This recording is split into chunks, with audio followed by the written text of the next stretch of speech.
పంచాయతీరాజ్ మరియు గ్రామీణాభివృద్ధి శాఖలో రాష్ట్ర స్థాయి నుండి గ్రామ స్థాయి వరకు పనిచేస్తున్న ప్రతి ఒక్క అధికారికి హృదయపూర్వక నమస్కారాలు, శుభాకాంక్షలు. ఈ మీటింగ్లో నాతో పాటు పాల్గొంటున్న ప్రిన్సిపల్ సెక్రటరీ శ్రీ శశిభూషణ్ గారికి, పంచాయతీరాజ్ కమిషనర్ శ్రీ కృష్ణతేజ గారికి, మిగతా ఉన్నతాధికారులందరికీ కూడా నా హృదయపూర్వక నమస్కారాలు.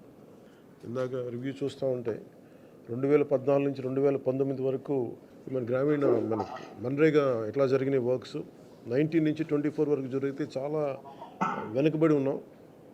సో దాన్ని తొందరగా పూర్తి చేయాలి, దాని అనుకున్న టార్గెట్స్ పూర్తి అవ్వాలి అనే ఉద్దేశంతో ఈ మాట్లాడాం.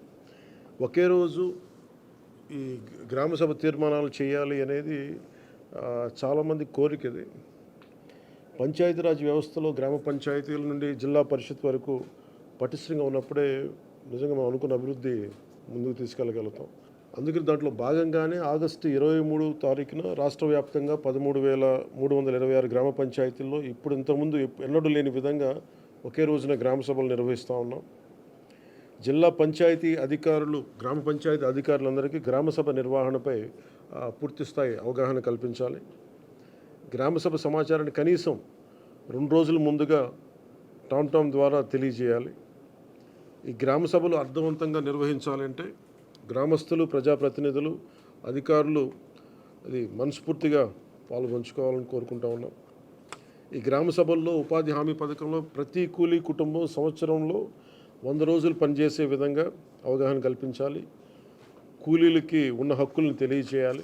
రైతులకు ఉపాధి హామీ పథకాన్ని సద్వినియోగం చేసుకోవడానికి సంబంధించిన పనుల వివరాలను గ్రామ సభల్లో ప్రతి ఒక్కరికి అర్థమయ్యే విధంగా తెలియజేయాలి. దాంట్లో ముఖ్య కీలకమైనవి మనకి దాదాపు 44 నుంచి 46 దాకా పనులు నిర్దేశింపబడ్డాయి. మీరు కొంచెం వివరంగా చూసి ఆ గ్రామాల్లో ప్రయారిటీని బట్టి ముందుకు తీసుకెళ్లవలసిందిగా కోరుకుంటా ఉన్నాం. అదేవిధంగా 24-25 ఆర్థిక సంవత్సరంలో ఉపాధి హామీ పథకంలో చేపట్టవలసిన పనుల వివరాలను గ్రామసభలో చర్చించి గ్రామసభ ఆమోదం తీసుకోవాలి. ఇది ప్రత్యేకించి గత కొన్ని సంవత్సరాలుగా మేము క్షేత్రస్థాయిలో తిరుగుతున్నప్పుడు మాకు అనిపించింది ఏంటంటే, గ్రామసభ అనేది ఒక నామకే వాస్తేలా అయిపోయింది. దీన్ని నిజంగా గ్రామసభ అలా జరపాలి. ఇది ఏదో జరిపామని కాకుండా నిజంగా అన్ని వర్గాల ప్రజల్ని ఆ గ్రామసభలో పార్టిసిపేట్ చేసేలాగా మీరు కొంచెం చర్యలు తీసుకోవాలి. ఉపాధి హామీ పథకంలో చేపట్టే పనులు పేద కూలీలకి, రైతులకి, గ్రామానికి ఉపయోగపడే ఉత్పాదకత పెంపొందించే ఆస్తులను నిర్దేశించిన నాణ్యత ప్రమాణాల ప్రకారం పూర్తి చేయాలి. ఉపాధి హామీ పథకంలో చేపట్టే పనుల నాణ్యత విషయంలో ఎలాంటి రాజీ లేకుండా పూర్తి స్థాయి నిబద్ధతతో ప్రతి ఒక్కరు పనిచేయాలని నేను మనస్ఫూర్తిగా కోరుకుంటా ఉన్నాను. గత 2 నెలలుగా రివ్యూలు చేస్తున్న పనుల్లో కొన్ని క్షేత్రస్థాయి పర్యటనలో నా దృష్టిలోకి వచ్చినవి కూడా మీకు తెలియజేస్తాను. అలసత్వం వహించిన వారిపై ఎలాంటి మొహమాటం లేకుండా క్రమశిక్షణ చర్యలు తీసుకుంటాం. మండల స్థాయిలో పథకం అమల్లో పూర్తి బాధ్యత వహించవలసిన ఎంపీడీఓలు ఇక మీద మన రిక్వెస్ట్, ఎంపీడీఓలు పూర్తి బాధ్యతతో వ్యవహరించాలని నేను కోరుకుంటా ఉన్నాను. అంటే ఇన్ని వేల కోట్లు ఒక కీలకమైన బడ్జెట్ ఇది. ఇన్ని వేల కోట్లు ప్రజలకు చేరకుండా ఇబ్బంది అవుతూ ఉంది. దయచేసి మీరు కొంచెం దృష్టి పెట్టండి. ఇది ప్రజలకు ఏమాత్రం ఇబ్బందిగా ఉంటే ఆ పరిస్థితులను సహించం.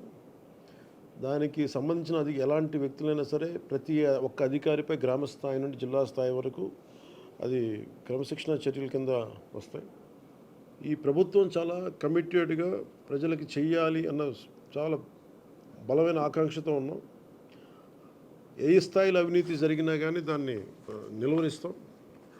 అవినీతిని ఏ స్థాయిలో కూడా దాన్ని వదలం.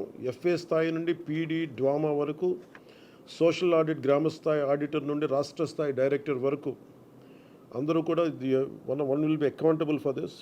దయచేసి అవినీతికి తావు లేకుండా భవిష్యత్తులో అందరం ఈ కైండ్ ఆఫ్ డిసిప్లినరీ మెషర్స్కి ముందుకెళ్లకుండా మీరు పార్టిసిపేట్ చేయాలని కోరుకుంటా ఉన్నాను. అంతేకాదు బాధ్యతాయుతంగా సమర్థవంతంగా పనిచేసే అధికారులకు కూడా సిబ్బందిని గుర్తించి వారిని ప్రోత్సహిస్తాం. ఇకపైన ఉపాధి హామీ పథకాన్ని సమర్థవంతంగా అమలు చేయడానికి మనందరం కలిసి పనిచేద్దాం. పథకం అమలులో మన రాష్ట్రాన్ని దేశంలోనే మళ్ళా మొదటి స్థానంలో ఉంచడానికి కృషి చేయాలని కోరుకుంటా ఉన్నాను. గ్రామాలను అభివృద్ధి చేసే మహాత్మా గాంధీ గారి కళలాగా గ్రామ స్వరాజ్యాన్ని స్థాపించాలి, ఆ దిశగా అడుగులు వేయాలని చెప్పి మీరందరూ కలిసి మాకు సహాయ సహకారాలు ఇవ్వాలని మనస్ఫూర్తిగా కోరుకుంటున్నాను.